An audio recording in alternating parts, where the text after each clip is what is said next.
بات نہیں. سنو، گناہ ہو جانا کوئی پریشانی کی بات نہیں. توبہ کرو گے سب معاف ہو جائے گا. گناہ پہ ڈٹ جانا، کی ہو گیا کر لیا تو کی ہو گیا، یہ خطرناک کیس ہے. یہ خطرناک کیس ہے. ایک بھی کر لیا اور مزاج یہ ہے کر لیا تو کی ہو گیا، سارے کیتی جان دین میں کیتا تو کی ہو گیا، یہ بڑا سیریس کیس ہے. اور ساری دھرتی گناہوں سے بھر کے ندامت کا ایک آنسو بہ کوئی نہیں، سب معاف. وہ سڑی تو عمریں تھوڑیاں میرا اللہ آندہ ہے، میرا بندہ اتنے گناہ کر کے زمین سے اٹھا اور آسمان کی چھت کو لگا. کوئی کرے گا اتنے؟ یہاں سے اٹھا اور آسمان کی چھت کو لگا.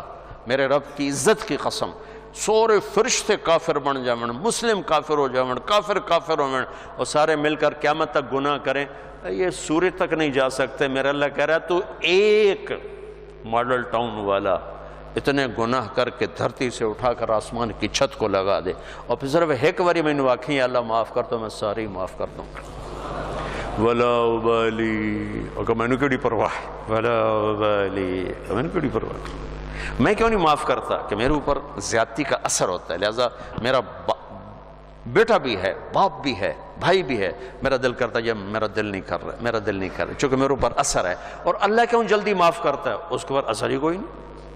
سارے نیک بن جاؤ اس کو کیا فرق پڑتا ہے، سارے گنہگار ہو جاؤ اس کو کیا فرق پڑتا ہے. لہذا وہ یوں معاف کرتا ہے. اچھا ہمارے پاس کوئی دوئی تری واری معافی منگن آوے تو سیانے پہ ہونے میں لکھ کے دے آئندہ نہیں کریں گا، ایتھے لکھ کے دے آئندہ نہیں کریں گے، ٹھیک ہے. اور میرا رب اتنے گناہوں کے بعد آدمی کہتا ہے اللہ معافی دے، تو اللہ کی قسم اللہ نہیں پوچھتا آئندہ تو نہیں کرو گے، جاؤ معاف کی، دوبارہ ہوئی تو پھر آج جامی میں پھر معاف کر دے. اسی اللہ نو بنا چھڑے پاکستان دا تھانے دار پہ جڑا لیتر پھیرے ہی پھیرے. ارے وہ اللہ ہے، وہ اللہ. ہم تو ہمارے نوجوان خطیبوں نے لوگوں سے اللہ چھین لیا ہے، اللہ کو ایسا ڈرا کے پیش کیا ہے کہ جی میں اللہ تعالیٰ دو جگہ سٹنا ہی سٹنا ہے. ارے بھائی بڑا کریم ہے، بڑا مہربان ہے، بہت مہربان ہے، بہت مہربان. اللہ کی قسم ہمارے پاس لفظ کوئی نہیں اس کی مہربانی کو بتانے کے لیے. ہاں گناہ ہونا کوئی بڑی بات نہیں، معافی مانگ لینا سب معاف ہو جائے گا. جب ہو پھر معافی مانگو، جب ہو پھر معافی مانگو، جب ہو پھر معافی مانگو. اللہ ہر دفعہ اتنی خوشی سے معاف کرے گا جن دفعہ جیسے پہلی دفعہ معاف کیا تھا. اور دو کام اور کر لو بھائی. ایک اس زبان پہ قابو پا لو کہ جتنا اس نے زندگیوں کو برباد کیا ہے اتنا دھماکوں نے نہیں، اتنا لوڈ شیڈنگ نے نہیں، اتنا پیسے کی کمی نے نہیں. یہ زبان ہے نا، یہ بہت بڑا خنجر ہے، یہ بہت خطرناک زہر ہے، اور یہ بہت شیریں میٹھا لذیذ شہد ہے، اور یہ بہت بڑا مرہم ہے. یہ دو دھاری تلوار بھی ہے اور دنیا کا سب سے بڑا بلسم اور مرہم بھی ہے. یہ سب سے سخت زہر بھی ہے اور سب سے بڑا تریاق بھی ہے. یہ 7 سمندر کی کڑواہٹوں سے زیادہ کڑوی ہے اور ساری دنیا کے شہد کے ذخیروں سے زیادہ میٹھی ہے. میں آپ اکثر نوجوان نظر آ رہے ہو بچوں، اس زبان پہ قابو پانا سیکھو. اگر اس پہ قابو نہ آیا تو دنیا میں بھی شرمندہ، آخرت میں بھی شرمندہ. کہ سب سے زیادہ عمل کو برباد کرنے والی چیز زبان کا گندا بول ہے، اور سب سے زیادہ انسان کو خوبصورت بنانے والی چیز زبان کا میٹھا بول ہے. تمہاری بیوی تم سے تنگ ہو، تمہارا بھائی تم سے تنگ ہو، تمہارا نوکر تم سے تنگ ہو، تمہارے ساتھی تم سے تنگ ہو، تو یاد رکھنا اللہ کے دربار میں بھی تنگی دیکھو گے، تنگی دیکھو گے. اللہ اپنے معاملے میں جو چاہے جس کو چاہے بخش دے. لیکن میرے بھائیوں میں بڑے دکھ سے کہہ رہا ہوں، ہمارا سارا میں دنیا پھری پر جیسی نیگیٹیوٹی بر صغیر میں دیکھی کہیں نہیں دیکھی.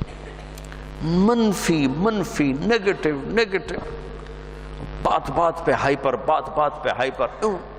اتنی تو شرلی پٹاخہ نہیں پاٹ دے جی میں اپاں پاٹنے تے پھٹنے. میرے نبی نے حضرت معاذ سے فرمایا، معاذ تمہیں سارے دین کا خلاصہ بتاؤں؟ سارا دین 30 سپارے، 114 سورتاں، 10 لاکھ حدیثاں. امام بخاری نے 6 لاکھ حدیثوں میں سے 7000 کا انتخاب کیا. امام مسلم نے 4 لاکھ حدیثوں میں سے کچھ 4700 کا انتخاب کیا، 10,114 صورتیں، 10,00,000 حدیثیں، اے معاذ تمہیں دین کا خلاصہ بتاؤں؟ کہا جی ارشاد فرمائیں۔ تو مجھے دیکھو سارے، آپ نے یوں کیا، آپ نے فرمایا معاذ اس زبان پہ قابو رکھیں، ایک چھوٹی سی گزارش، اس سے گالی نکال دو، اس سے لوگوں کو بے عزت کرنا نکال دو۔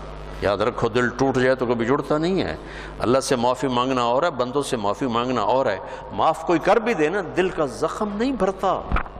یہ کم وقت، اس کو شعراء نے شیشے سے تشبیہ دی ہے، اور قرآن نے بھی دل کو شیشے سے تشبیہ دی ہے۔ قرآن نے بھی مثل نورہ کمشکات فیہا مصباح، المصباح فی زجاجہ، زجاجہ شیشہ، چمنی، اور یہ دل مراد ہے یہاں۔ قرآن نے دل کو شیشے سے تشبیہ دی، شاعروں نے دل کو شیشے سے تشبیہ دی، میرے نبی نے شیشے سے تشبیہ دی ہے۔ میرے بھائیو یہ کیا ہے؟ پتہ نہیں کیا ہے، اللہ ہی بہتر جانتا ہے، لیکن ایک چیز جو میں اس سے جو میرے جی میں آتی ہے کہ شیشے میں ایک عیب ہے جو کسی دھات میں نہیں، یہ ٹوٹ جائے تو جڑتا نہیں، یہ ٹوٹ جائے جڑتا نہیں، چپ ہو جاوے گا جڑے گا نہیں۔ مشرق کی عورت ہے، گھٹ گھٹ کے زندگی گزار دے گی، لیکن دل کی محبتیں خرید لو زبان کی بدتمیزی کے ساتھ، یہ کبھی نہیں ہو سکے گا۔ تو دل کا بھی یہی مسئلہ ہے، یہ کم وقت ٹوٹ جائے تو جڑتا نہیں، اور اس کو توڑنے والی چیز یہ زبان ہے، اور اسے جوڑنے والی چیز بھی زبان ہے۔ تو ایک آپ سے کہتا ہوں، گالیاں دینا، بے عزت کرنا، ذلیل کرنا، تانے دینا، ٹونٹنگ کرنا، طنز کرنا، غیبت کرنا، برائیاں کرنا، یہ اپنی زندگی سے نکالو گے تو آپ کو اپنے عیب نظر آنے شروع ہو جائیں گے۔ اگر آپ اوروں پہ فوکس رکھو گے، جیسے یہ کیمرہ میری تصویر لے رہا ہے، اپنی نہیں لے سکتا چونکہ اس نے اپنی آنکھ میرے اوپر فوکس کر دی، تو اپنی تصویر کبھی نہیں لے سکے۔ تو جو اوروں کے اوپر اپنے فوکس کر دیتے ہیں آنکھیں، انہیں اللہ اپنے عیب بھلا دیتا ہے، وہ اپنی غفلتوں میں مر کے بڑے گھاٹے کا سودا کر کے جاتے ہیں۔ لہذا بھائیو، اپنی آنکھیں بند کر لو لوگوں کے عیب دیکھنے سے، اپنی زبان سی لو لوگوں کے عیب بولنے سے، اپنے کانوں کو بند کر لو لوگوں کی برائیاں سننے سے، آپ انتہائی خوبصورت زندگی دیکھو گے۔ مجھ سے پوچھتے ہیں کئی ساتھی، ہم غصہ بہت آتا ہے، کوئی وظیفہ بتائیں، غصہ بہت، میں ان سے کہتا ہوں غصے کا کوئی وظیفہ کوئی نہیں، ایک محنت ہے۔ دیکھو ایک گلاس بھرا ہوا ہے اور تھوڑا سا خالی ہے، اوپر پانی کے 2-4 قطرے ڈلیں گے، وہ بھر کے بہنا شروع ہو جائے گا، اور اگر بالکل خالی ہے تو ڈالتے ڈالتے وقت لگے گا، اس کو بہنے میں وقت لگے گا۔ میں نے کہا اپنی زندگی سے نیگیٹیوٹی نکال دو، غیبت،